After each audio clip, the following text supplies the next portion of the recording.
Good afternoon, everybody. It is Wednesday, November 11th, 2020, Veterans Day. So hello to all you veterans who are out there, and thank you very much for your service. We appreciate it.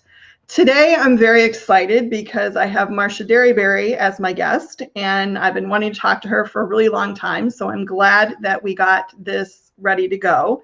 And we're going to talk about a variety of topics today, but one of the main ones is going to be starting over in midlife, because we've both recently done that and started new career paths. And so I thought that would be a really good topic, because I know for certain that we are probably not the only ones facing this issue. So before I bring her on screen, I just want to tell you a little bit about Marcia. Marcia Derryberry is the Director of Marketing and Sales for Action Engineering in Atlanta. She has more than 33 years experience in the decorated apparel industry, serving as an editor on Impressions magazine for 33 years and editor-in-chief for 20.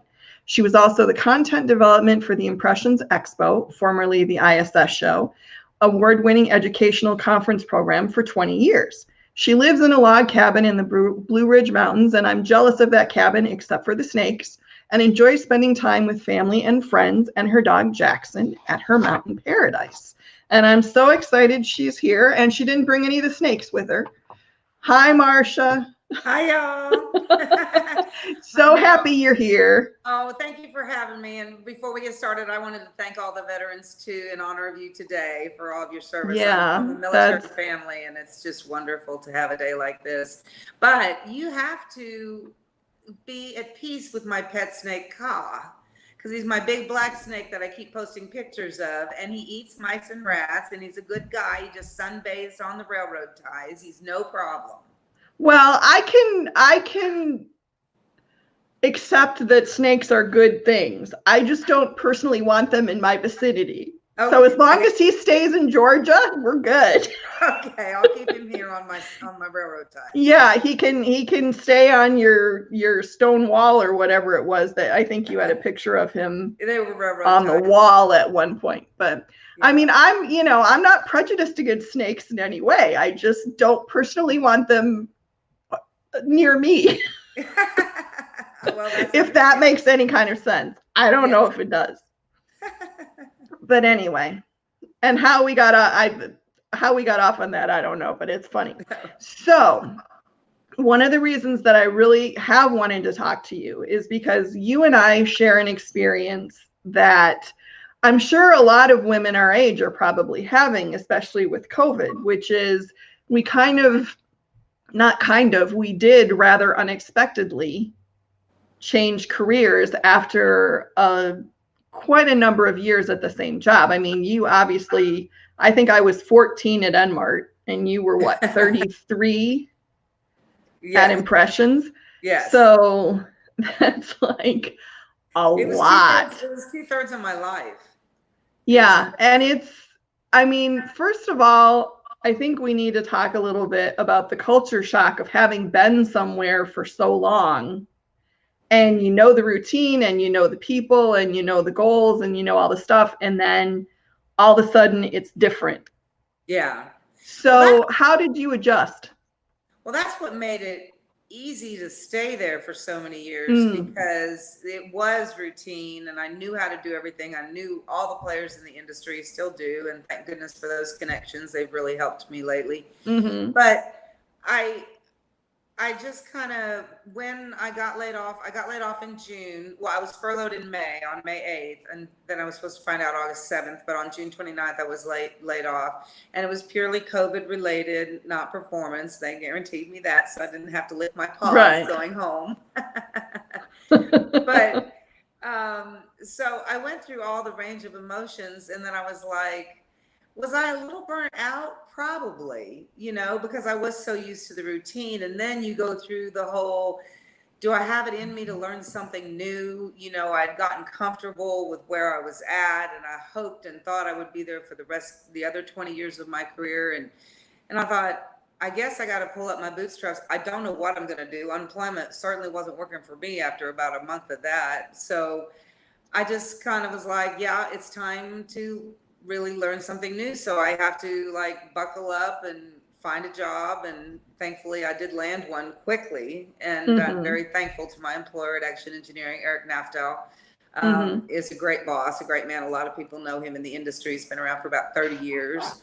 And he called me about 3 days after I got laid off and offered me this position. And after we had lunch together. And so, it's just been a blessing, but it's been interesting to learn an entirely different thing. Because like for 33 years, I have a degree in journalism with a magazine concentration. So to get my job at first, a magazine job at 22 years old, I was like, hey, that's really cool, because the ad that I answered, it was in the Dallas Morning News newspaper, and the ad was for a senior editor, and the address was 1515 Broadway, New York, New York. And I'm like, all right, this is some kind of brothel or something. You know, this is just not. First of all, I'm not skilled enough for a senior editor. I just got out of college, and this 1515 Broadway, this doesn't sound real, but I'll send my resume.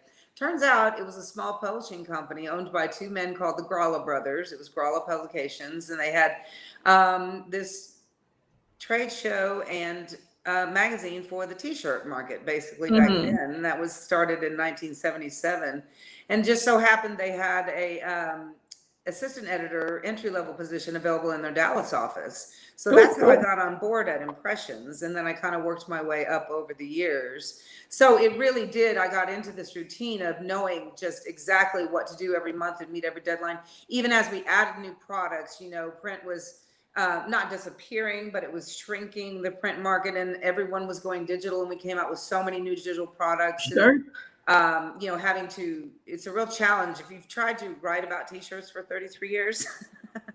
I did it for 7 and it was tough. It's a bit of a challenge. Yeah. To come up with new ideas or reinvent the old ideas for the new crowd, you know, but it was just really interesting how I was able to make this transition over to Action, and it's total engineering and manufacturing and not up my alley. I was like, Eric, if I have to add 2 fractions that don't have the same common denominator, we're not going to be in a good place. You're a woman after my own heart. Yes. I'm exactly that way too.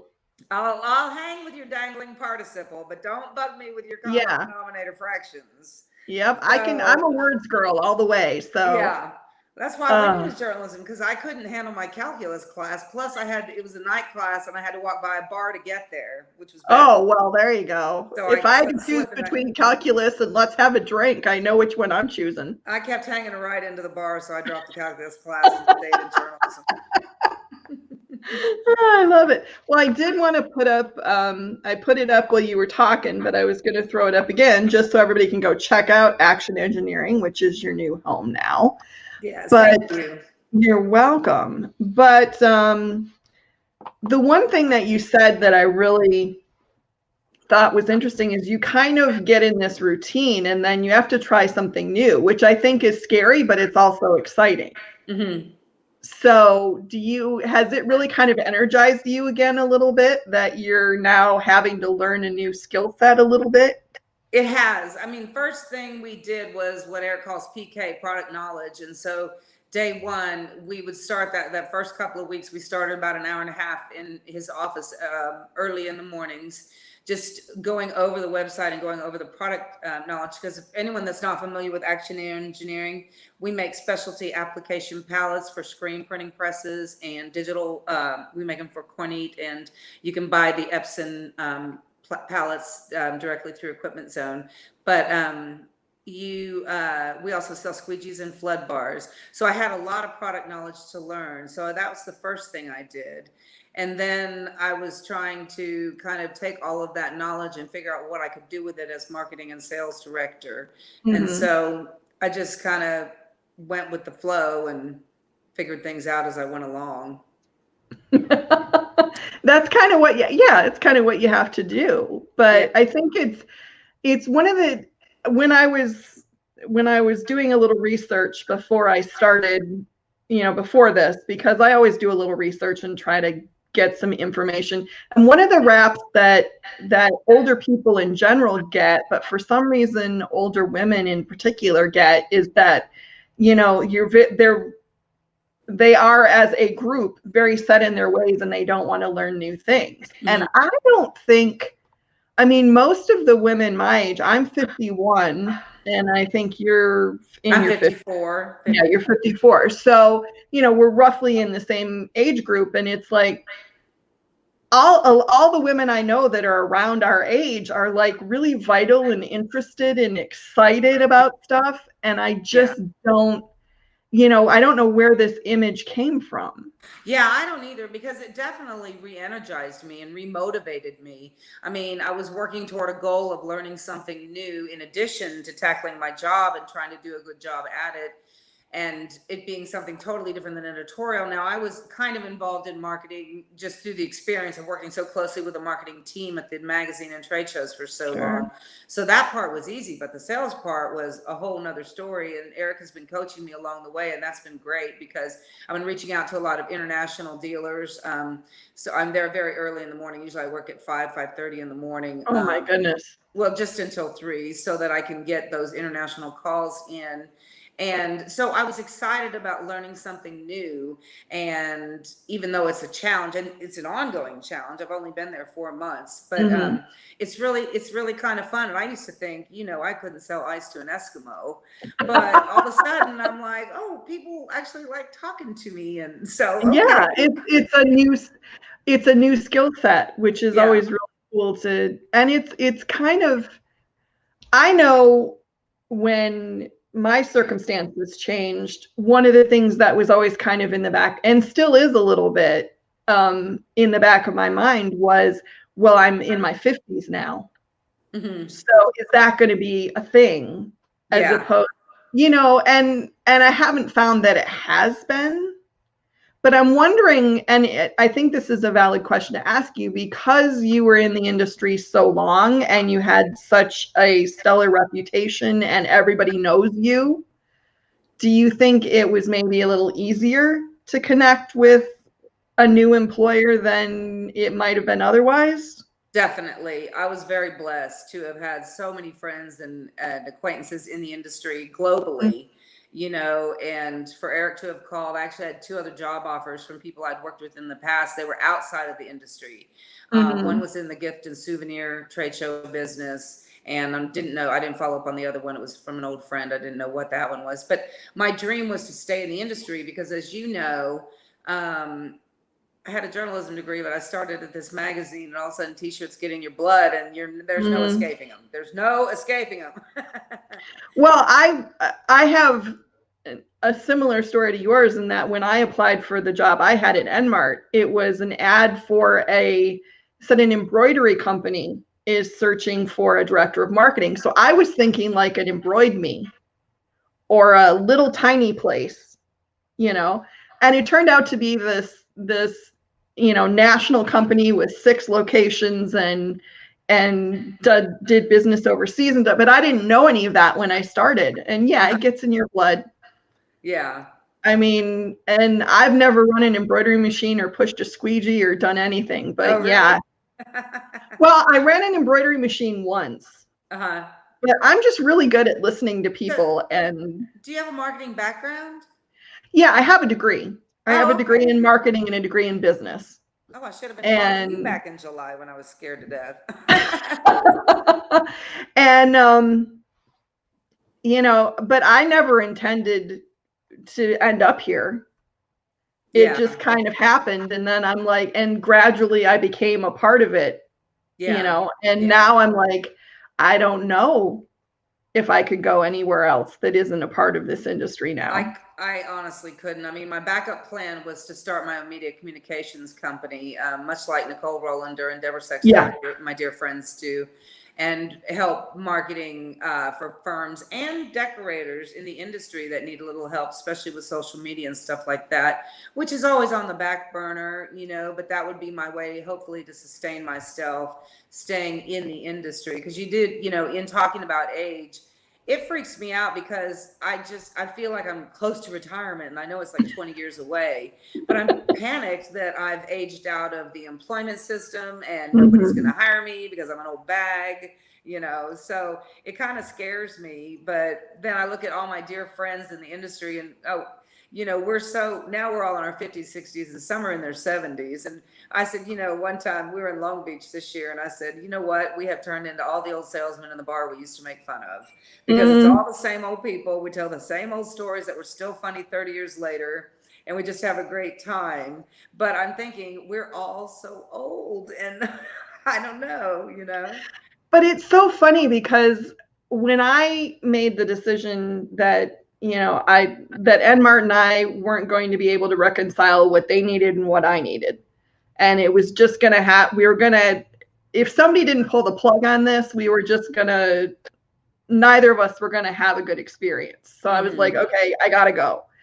And at the time I made the decision, it never occurred to me that, oh my God, I'm 51.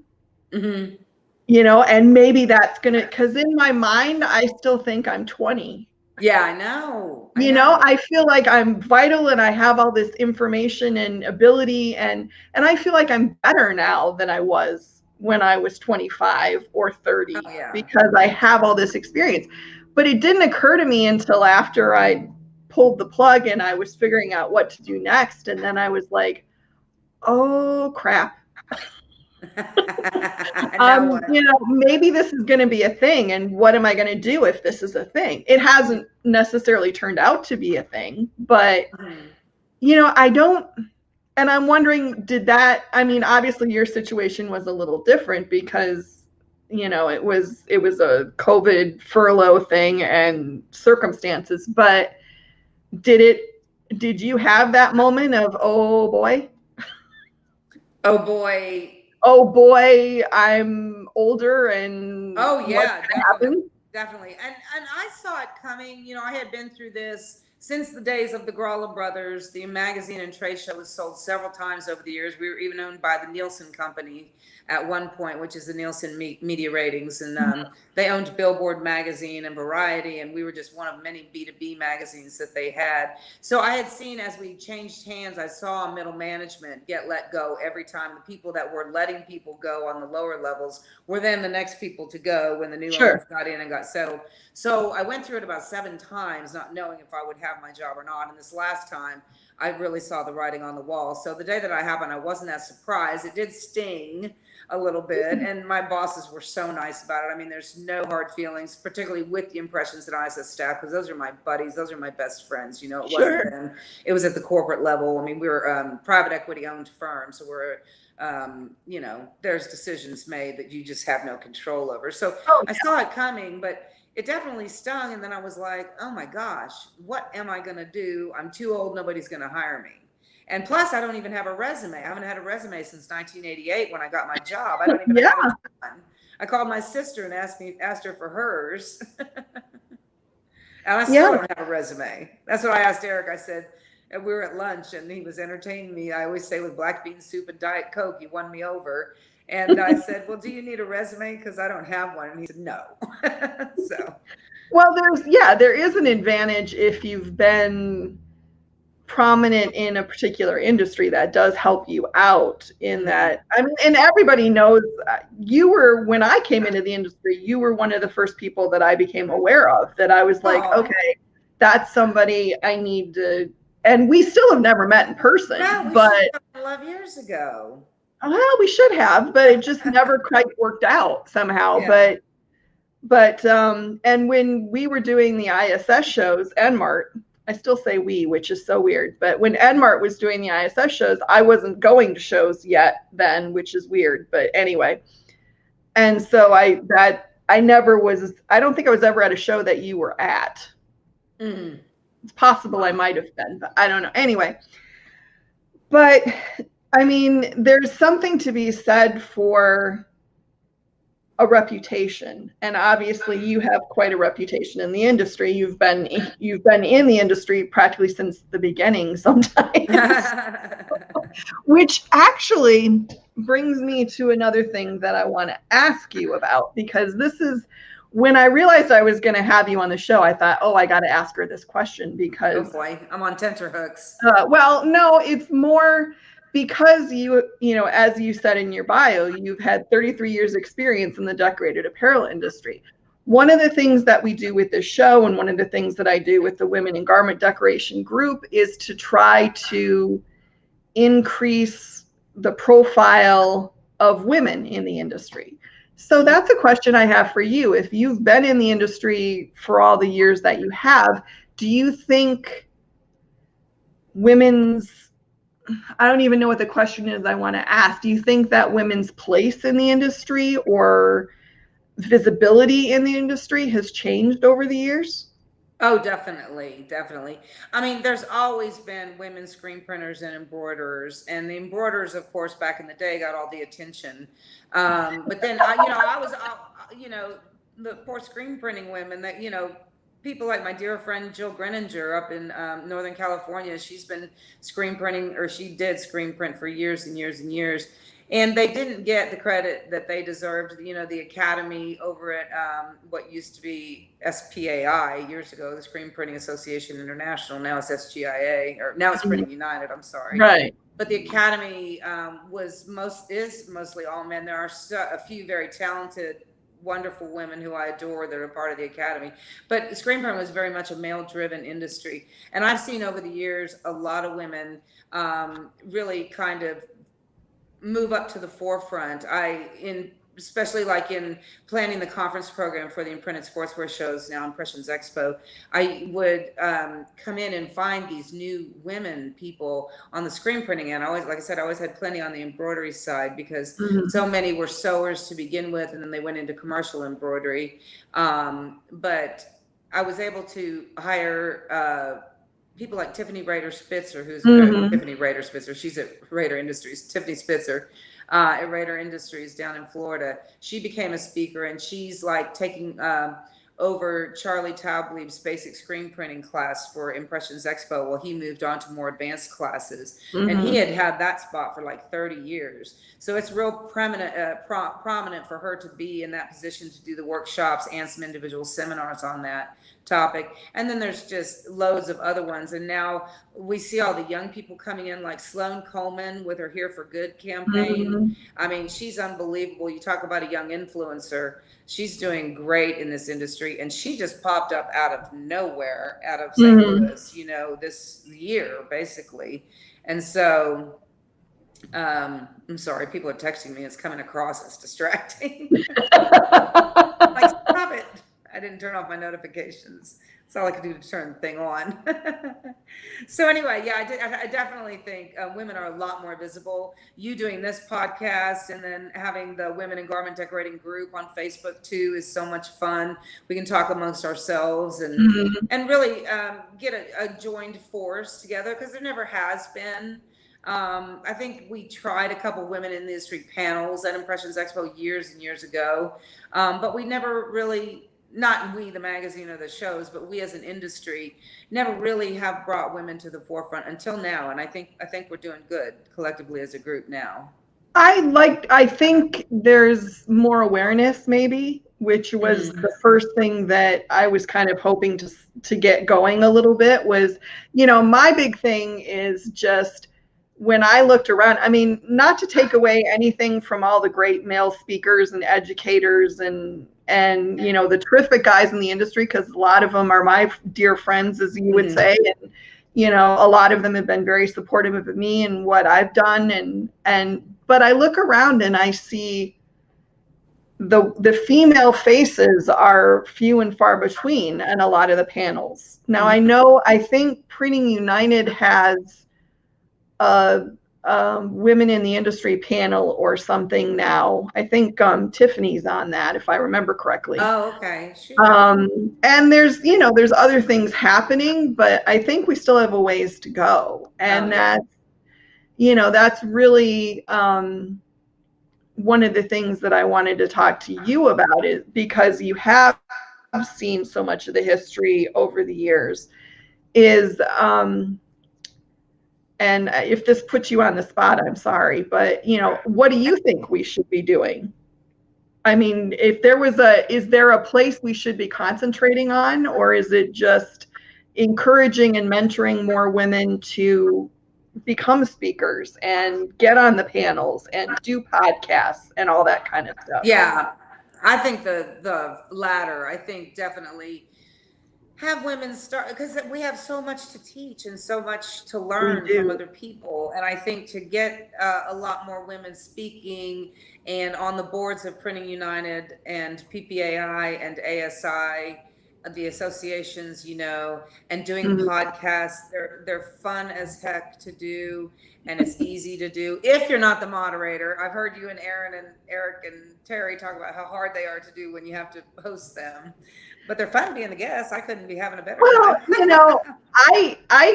this got a lot more fun for me when I stopped worrying about whether or not I was being perfect at it.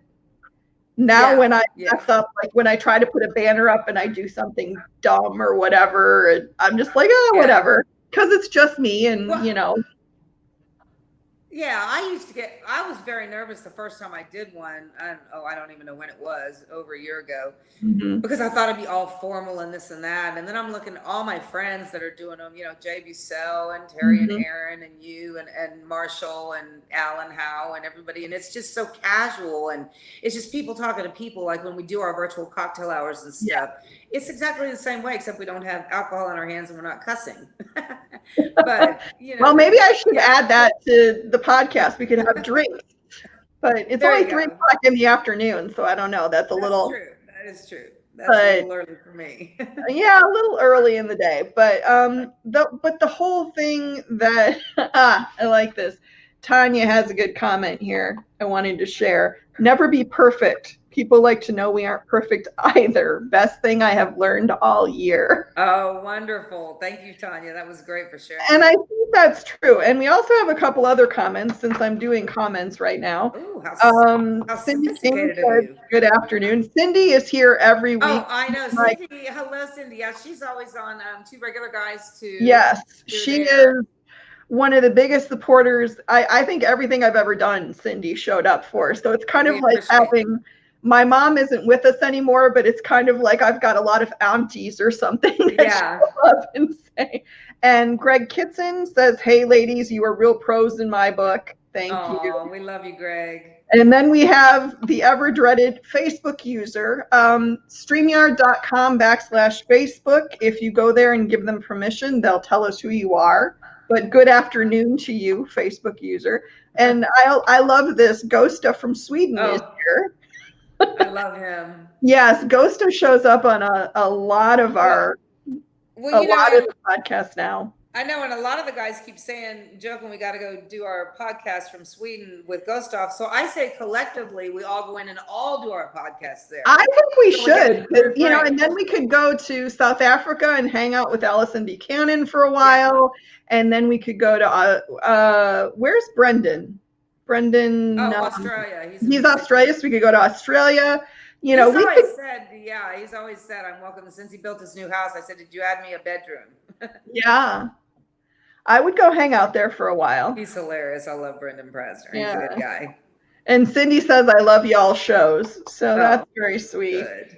But I wanted to ask you too, since you were part of this, to get back to the whole, how do we get more women to be visible? Since you were part of what is now the Expo, but used to be the ISS shows for so many years, one of the things that I keep kind of pounding on a little bit is we need to have more women speaking at these shows. And I keep trying to get out there. This is how you do it. So I'm assuming the process hasn't changed very much at ISS. So you have to apply at ISS. Yeah. Best thing to do is contact Sydney Jacoby at Emerald Expo, which is Impressions Expo. And it's sydney.jacoby@emeraldx.com. And she's the one that has the link for the call for submissions. And she would love it. Any of the people, PPAI, I'm sure, Printing United, I'm sure, would love for more women to be proposing topics. So be ready with a topic. That's the main thing. It needs to be something that's going to grab their attention. Not been done a million times. Now, we do understand, or we did, when I was doing it, we do understand that a lot of the topics you've got to cover over and over again, because we have so many newbies coming into the industry all the time. Particularly now, this happened in 2008 with the recession. A lot of people that were getting their IRAs and their 401ks were then, well, I'm interested in art and t-shirts. I'm going to start a decorated or a t-shirt business. So that's how we got a lot of attrition then. And I think it's happening here again with COVID. A lot of people have lost their jobs, and it's so inexpensive to get into this industry, especially with digital now and heat transfers, that a lot of people are doing that. So have a specific topic ready and propose to her, and then she'll send you the call for submissions link, and you just fill it out. And then she works with Jamar Laster, the executive editor over on Impressions, and they sort through and pick who is going to be on the program, and of course invite them. They may say no, they've never said no, but invite them to be on the program. And then it's all then based on evaluations, if you're invited back or not. And usually those come back very well, and people are really good about filling those out. Or they're temporary. I do it too. I keep doing we and are. Getting the right vernacular. But they have their temps, their reg temps really push those evaluations, and those are very helpful in going back and going through and seeing what was effective and what wasn't. And one thing to keep in mind, if you do get on a program, do not sell. They will not invite you back in a heartbeat, because it's purely for an educational reason. So we have run into that in the past, where people have tried to sell their products, and it's fine to say what you're introducing yourself. You say what company you're with, and you can say what booth number you're, and then people can come see you at the booth afterwards, and that happens a lot. But we definitely need more women speakers, writers. Same thing. It's Jamar Laster at Impressions, Cassie Green, I believe, over at Graphics Pro. Promo marketing. I'm not sure who the editor is over there, but always just shoot people an email and propose a topic, and you never know, it might get chosen, and then you'd be bylined international they're all international magazines now that they're digital. So that's the way to raise your own profile. I mean, Sloan has done it, and it'd be interesting. I didn't hear her full broadcast when I guess it was two regular guys did it when she started the Here for Good campaign. So I didn't hear her history of how. I mean, I know how Here for Good started, but I don't know how she got it out there so quickly. And so like the entire country knew within a heartbeat, and people were jumping on board and helping small businesses all across the country. I mean, it's just fascinating and wonderful what she's done. But how she came to rise to fame so quickly, I don't know, but she is the future of the industry. It's people like Sloan that are the young people that need to start speaking, and just really anybody in the industry that's a woman, I think, has something to say and something to teach, and there's people willing to listen. Well, and that's the thing. That's one of the things that I keep really pushing, is that, you need role models too. And if you're a woman who's thinking, if you're a young woman who's thinking about starting your own business in the industry, or you're a teenager who's looking at what you might do after high school or college or whatever it is, if you don't see women who are doing the things that you want to do, it's a lot harder to make to visualize yourself in that role. And also, to speak to what you were saying about being an ISS speaker, I threw a couple ideas out there this year, and I'm potentially going to speak in 2021. Oh, good. So, and it was a pretty simple process. The hardest part was coming up with a topic that I thought I could speak knowledgeably about, that would be relevant enough to a wide enough section of the industry that it would be useful. Right.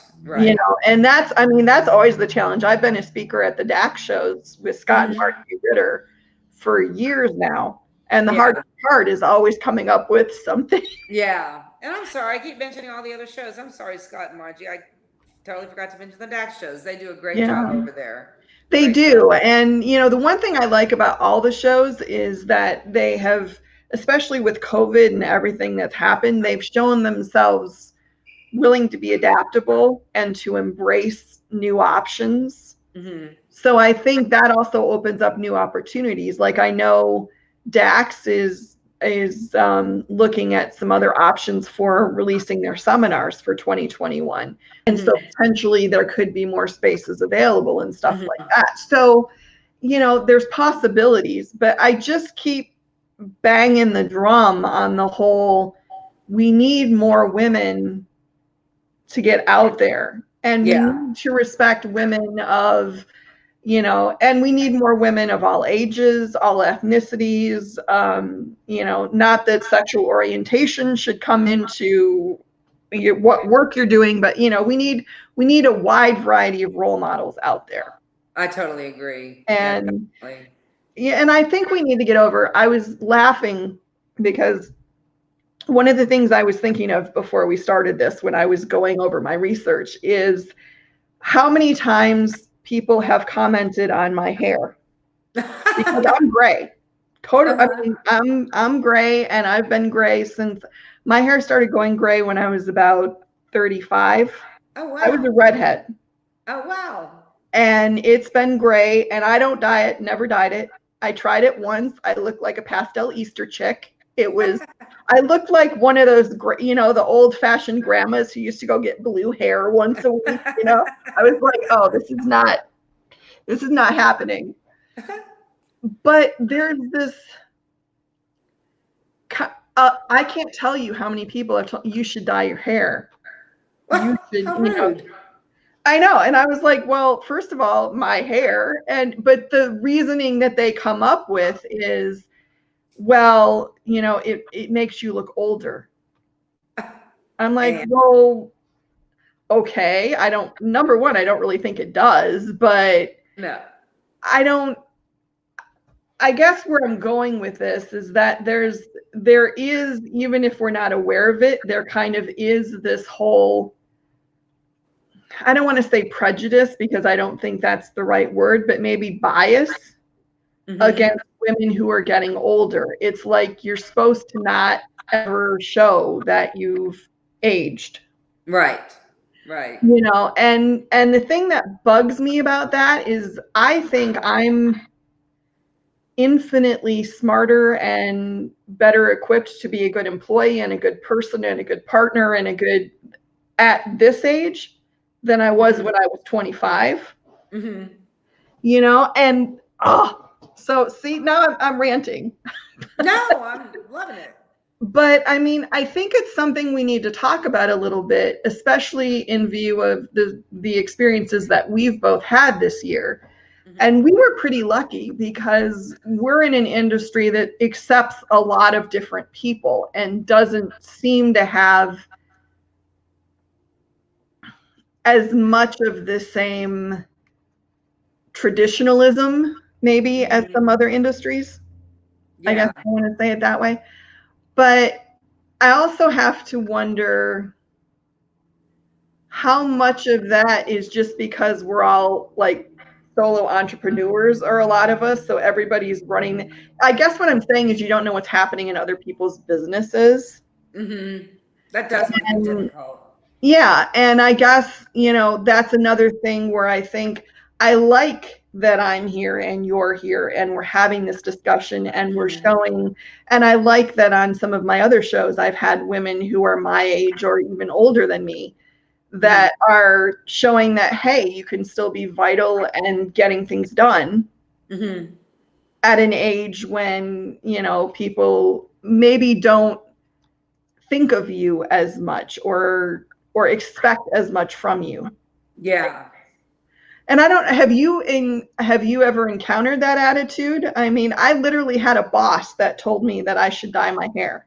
Oh wow. Yeah, No. and I was No, like, I spend a lot of money on my hair color, but you can't tell today it's raining. So I clipped it up. I clipped it up. But yeah, I hear what you're saying because, like, after I got laid off, part of me was like, is it because I'm the oldest on the staff and I've been around so long, or do I make too much money, or why'd they cut from the top? You mm, do wonder. And like I said, it was a corporate decision for whatever reason. It kind of brought my world down for a second there, but I'm so thankful. It's almost like one of the worst things that could happen to me is the best thing that could happen to me, because I'm so happy where I am right now. I do mm. miss all my friends and I miss them. And we all miss the shows. I mean, group hug to everybody out there as soon as we Oh get my a chance to God. touch each I other miss again. everybody so much. Yeah. And I was thinking when you were talking, I was thinking, how did this ever start? I guess just because we started with screen printing and heat transfers and embroidery, but we were really a male dominated industry by default. It just kind of was, starting back in the beach kiosk days. It was a bunch of hippies and musicians kind of making t-shirts, which I love about the screen printers. But I think through the years, like I said, there have been prominent women who've made a real voice and face for themselves, but there's been so many that have been overlooked. And I don't know how that happened, because we look back on our friends, and you and I have a lot of joint mutual friends, and none of them are sexist at all. They're the nicest guys, they're the smartest guys, they're the most intelligent guys. So I don't know that it's not men in the industry right now doing it. It's just this perception that started 30, 40 years ago that won't go away totally. I do think we have made leaps and bounds, but it's just not going away. Well, and I think the other half of it too, and I know just from my own experience, men are kind of, and I'm not going to say all men because I'm not going to generalize like that, but I think in general, men are more kind of socialized to put themselves out there. Mm-hmm. I think I can be the expert, I can be the teacher, I can be the podcaster, I can do all that. Women are not, I mean, I know, and I'm very, actually kind of very proud of this, but I know since the group started, I have seen more women start doing various podcasts and things, Oh, either good. because or go out to be speakers at a show or do something because they had the experience of actually talking about things that mattered to them, and then they went, damn, I need to do more of this. Mm-hmm. You Mm-hmm. know, and but I think in general, I mean, I know, I was raised, which most women weren't, because I was born in 69 and grew up in the 70s. My mom worked, Mm-hmm. which was much more rare back then. Mm-hmm. But she had a job and she was gone, and we had, a nanny in the summer and all this stuff. And so I never thought that was weird. Yeah.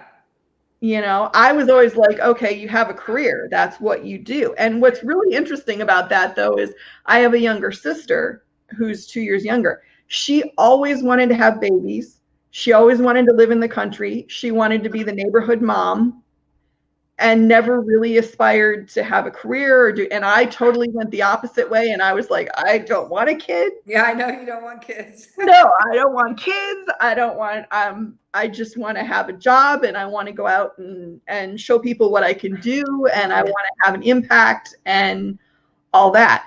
So, I mean, granted, we had very different personalities and everything, but, had the same parents and the same experiences. So Yeah. I'm wondering if part of it is just that for a lot of years, women were kind of told, you don't speak up, be nice. Yeah. Don't try to put yourself out there, and it's a, I don't want to say scary, but it is a little scary. It's kind of scary to put yourself out there and say, I have something to say. Yeah. Yeah. Definitely. That I have. Oh, here's Tanya again. I love Tanya. She leaves good comments. Oh, that's a This big one. industry has embraced us this year. We have been very open with the health crisis, and people have thought it was great. My experience is to put it out there and speak up. Since I've learned to speak up, good things have happened. It is so amazing. Oh, that's awesome. I love that. I love that. Yeah. And I think, Tanya is a case in point. She's someone who over the past year, I have seen her just expand in all directions. Mm-hmm. And she's becoming very influential. I mean, she got nominated for a Reggie this year. Oh, great. So, I think that's an easy way to start too, is to be like Cindy and Tanya and just start by attending podcasts and commenting. That's how I've just gotten to know Cindy's name and Gostow's name and Tanya and everybody else, just by watching Two Regular Guys Q&A with Marshall and Alan and you. And I think that's a good way to start. And then you kind of become known, and then can go on and propose a seminar or writing an article or something like that, or just kind of becoming more at your company, becoming more the face of your company. I know a lot of women that do that.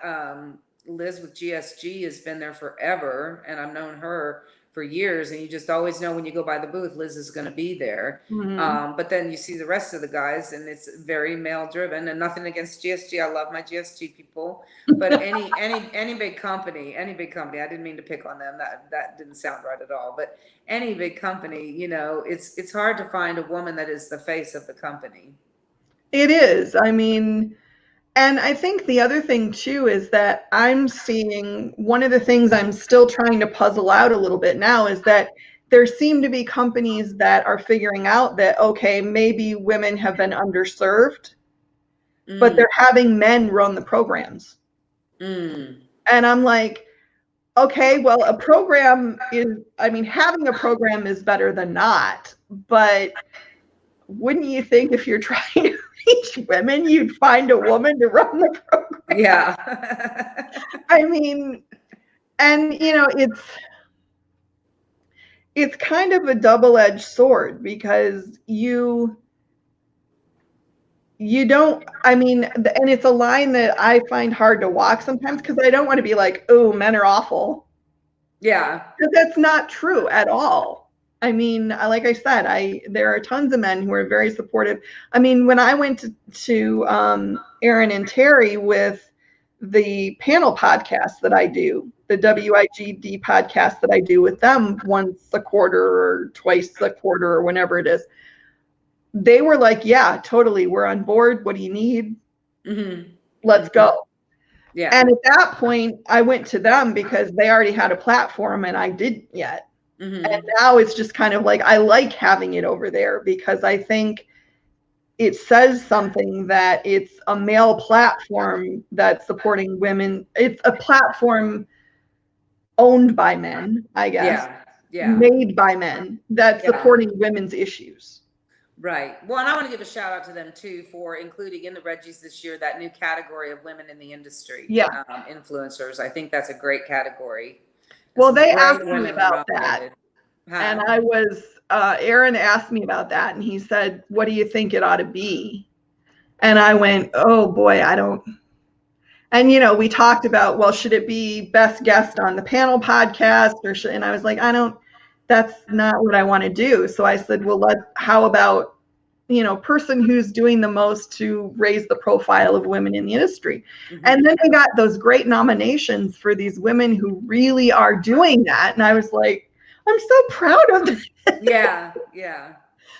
You know, I mean, and I don't want to sound like I'm taking credit for that because that's not, but I'm proud to have been a part of it. Yeah. That's you know, even a small part of it. That's just amazing to me that something that is something that I really care about, I'm able to maybe amp up the message a little bit.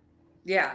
Definitely. So, and I do think it's important because, I mean, like you said, you were naming off, you know, women that you knew, and I could name off probably 10 more that are just amazing women doing great things in the industry, being, you know, Lisa Shaw and Michelle Moxley and Michelle. And you know, I mean, and Tiffany and all these women who are doing great things. And I want them to be more visible because I think they have so much to share and so much to say. And not that some of them aren't. I mean, Michelle was on Two Regular Guys, and Michelle was on Two Regular Guys last week, 2 weeks ago. I don't know. I don't remember. It was 2 weeks ago because I missed it, and that was the only one I've missed lately. Yeah, but I mean, and I think it's great. You know, Marshall asked me to co-host with him when Alan wasn't available one day, so I was the co-host on his podcast one week. So, you know, I don't ever want to sound like I'm implying or in any way saying that the guys aren't working with us. Right. And I think we're getting this whole new mini community of these digital podcast people. Most of them you've just mentioned, and a lot of other, Eric does his. There's a lot of people that do them, and we work off each other and feed off each other and help each other. And I think that's awesome, because right now that's where our education is coming from. It's coming from online and digital and social media. And we've got to make sure the right message is getting out there, like we all talk about when we're on these podcasts. There's so many screen printing and embroidery and digital decorating and sublimation groups, and a lot of it is misinformation. And unless you have an expert on there to set people straight, it's like, oh no. So to get more people, and would love for it to be women, to get out there and start commenting and join these groups and start commenting and share your expertise, because these aren't customers that are down the road that are going to steal your company's secrets. This is a community, and that's what the trade shows are great for too, is that networking. You have the opportunity to openly talk with your peers and really learn from each other. And so get active on these boards and just start commenting. I mean, T-shirt forums is still very much alive and well, and that's got a ton of followers and a ton of different categories that you can ask questions or read comments on. And there's just a whole lot of different places you can go online to get the answers to the questions you need, or just to simply be present and be visible. I watch them because I learned so much about what's going on in the industry, and I keep up with it because we aren't able to go to the shows, and I am on the phone all day long, so I'm talking to people in the industry. But it's just a way to keep up with what's going on. Sometimes I'm like, am I wasting my time? My time is precious, especially at work. But no, because I'm learning so much about what's going on in the industry, how to relate to people, if they've got some specific challenges going on right now, celebrate their victories with them. Like I keep going back to Sloan's Here for Good campaign, because that just made such an impact on me this year, because I just thought that was just an unbelievable idea, and what she's done is unbelievable with it, and what all the decorators that adopted the program have done is just unbelievable. But something like that is just, it warms your heart to see something so wonderful and come from the female sector, Well, and that's the other thing that I really want to encourage, and I'm still trying to figure out how to make that happen, is that one of the things that men, I think, learn just from growing up and being in the world is how to network and how to support each other. And women are learning that, but I don't know that we always I don't know that we're taught it the same way that men are. I think we have to kind of learn it as we go a little bit. I think you're right. Yeah.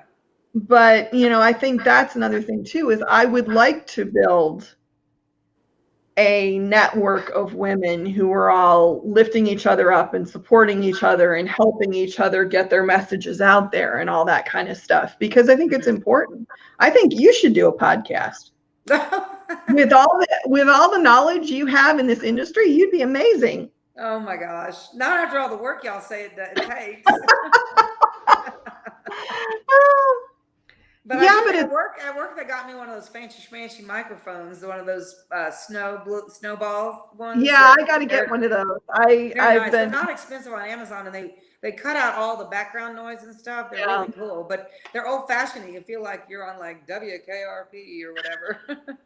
Well, that, and I need to get wireless earbuds too, and I keep putting off doing it. I don't know why, but just one of those things. I didn't even think about. I have something that I got with my new iPhone. I didn't even think about it.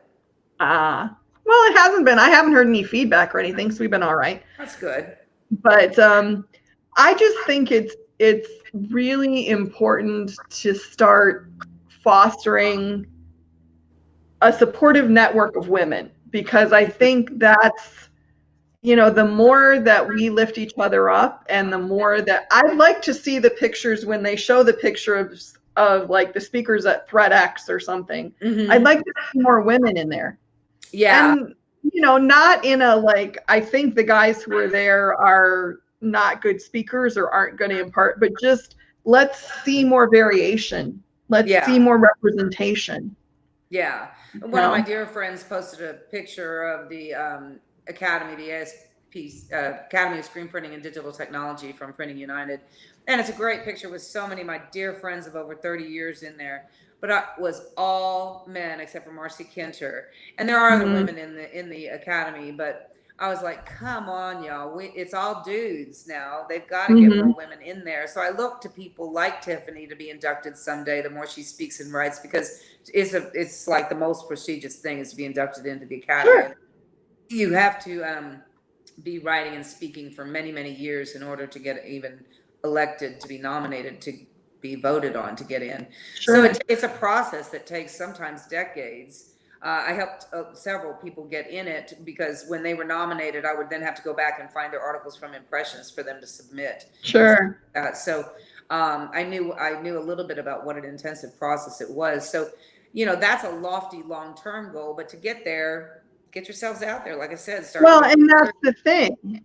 I mean, you know, you just pinpointed one of the things that we need to be aware of is that for some of these, you know, kind of pinnacle sort of things, you have to have a long-term body of work Yes. that you can demonstrate behind you. And if you're not putting yourself out there, then you don't have anything to show. Yeah, definitely. So, I mean, it's frustrating to me in one sense because, you know, sometimes I'll approach somebody and I'll say, hey, you should do, you know, you should be a guest here, or you should do this. And they'll be like, oh no, I really, and I get that because I had that. I mean, the first time somebody told me it was Aaron and Terry when they first went to video, and they wanted me to do a video podcast, and I was terrified. I was like, I can't do it. I don't want to do it. I hate how I look on camera. I'm going to be awful. I don't want to do it. And now I'm like voluntarily doing this.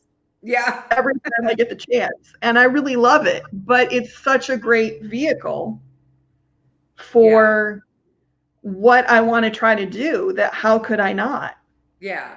Well, I can't thank you enough for what you're doing because I think it's a great.